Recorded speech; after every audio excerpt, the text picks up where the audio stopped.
بطبيعة الحال هذه المناظرة هذه ما منظماش فقط في جهة الدار البيضاء سطات، كانت قبل محطات في وجدة، في أكادير، في طنجة.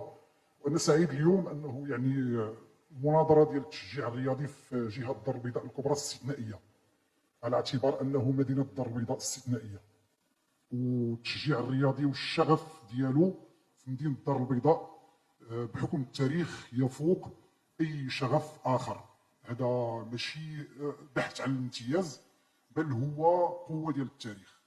اليوم السؤال اللي ممكن أنه يتطرح علينا كاملين، واللي في خضمه يعني هذا النقاش حول التشجيع الرياضي، هو واش ممكن الجمهور ديال الدار البيضاء أنه يكون واحد الاستدراك لأجل التاريخ، على اعتبار أنه للأسف اليوم النقاش الدائر داخل مدينة الدار البيضاء والجهة ديالها هو أن تظاهرات رياضية كبرى، سواء تعلق الأمر بالكان ديال 2025.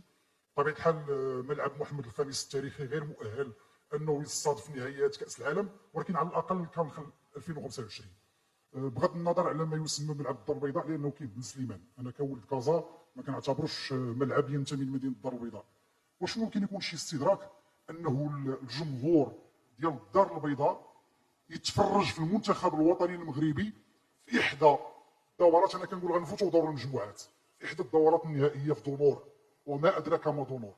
لأنه اليوم الدار البيضاء ستتحول وكأنها فقط محطة للبحث عن الإشعاع، البحث عن التسويق، البحث على إظهار أنه كرة القدم والرياضة عموما عندها واحد الشغف اللي كاين في هذه المدينة. ولكن المدينة باش تستضيف تظاهرات رياضية كبرى، ولينا كنسمعوا اللي بغى شي حاجة يبقى في الدار البيضاء.